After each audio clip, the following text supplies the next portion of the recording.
74 সালের দুর্ভিক্ষের কথা আপনারা জানেন, যে দুর্ভিক্ষের কথা বলে বঙ্গবন্ধুকে হেয় প্রতিপন্ন করার চেষ্টা করা হয়েছিল। এই দুর্ভিক্ষ একটা যুদ্ধবিধ্বস্ত দেশে যতটা, কিন্তু এর পিছনটা চক্রান্ত ছিল।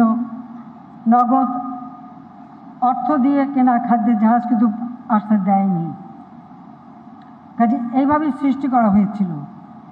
সেই বাসন্তীকে জাল পরিয়ে ছবি দিয়ে দেখানো হয়েছিল। হ্যাঁ, তখন তো মানুষের কাপড় চোপড় ছিল না। আমি এসে তখন তো দেখি বিদেশ থেকে পুরনো কাপড় এনে মানুষকে দেওয়া হয়, ছিন্ন কাপড়, আদুল গায়ে মানুষ। আর দুর্ভিক্ষ, 74-এর দুর্ভিক্ষ নিয়ে তো একটা দুর্ভিক্ষের কথা, 81 সালে আসার পর দেখেছি প্রতি বছর দুর্ভিক্ষ। আমি ছুটে যেতাম, আমরা লঙ্গরখানা খুলেছি আমাদের দলের পক্ষ থেকে, আমরা রিলিফ বিতরণ করেছি, আর দেখেছি মানুষের অবস্থা।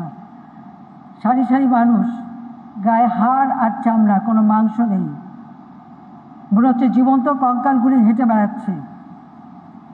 সেই রংপুরের গঙ্গাচড়ার নৈহালি ইউনিয়ন, কোথায় গাইবান্ধা, কোথায় কুড়িগ্রাম, প্রতিটি অঞ্চলে আমি নিজে গিয়েছি। এমনকি যেই বাসন্তীকে জাল পড়িয়েছিল, আমি সেই বাসন্তীর বাড়ি গেছি। চিলমারিতে নেমে সেখান থেকে কয়েক মাইল কাদা মাটি ভেঙে হেঁটে যেতে হয়েছিল নদীর পাড় দিয়ে, কারণ আর কোনো যোগাযোগ ব্যবস্থা ছিল না।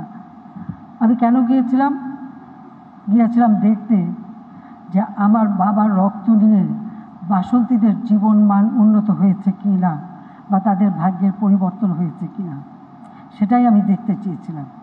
এবং যে ফটোগ্রাফার ছবি তুলেছিল উত্তরবঙ্গে, তাকে আমি সাথে নিয়ে গিয়েছিলাম যে চলো দেখে আসি তোমার বাসন্তীর অবস্থা। নিশ্চয়ই এতদিনে বাসন্তী খুব ভালো আছে, নিশ্চয়ই সে এখন ভালো বাড়িতে থাকে, ভালো কাপড় চোপড় পরে। আমি কে দেখেছিলাম, একটা ঘন্টা, কোনো মতো একটা ছাপড়া, সেখানে বাসন্তীর মা মাটিতে পড়ে আছে। আর বাসন্তী আসলে মেন্টালি ডিটার্টেড একটা মেয়ে, একটু পাগলা, তখন তো বয়স হয়েছে একটু। ওই পাশে বসে আছে, মাছি বন বন করছে, ছেঁড়া কাপড়, ঘর নেই, মাটির মধ্যে পড়ে আছে তার মা, আর তার পাশে বাসন্তী। আমার প্রশ্ন ছিল যে যারা এত বদনাম করলো, এত সমালোচনা করলো, তারা কোথায়? তারা বাসন্তীদের খোঁজ তো নেয় না। বাসন্তীদের এই অবস্থা হলো কেন? আমার বাবার রক্ত নিয়েও বাসন্তীদের জীবনের পরিবর্তন কেন আসলো না, সেটাই আমার প্রশ্ন ছিল।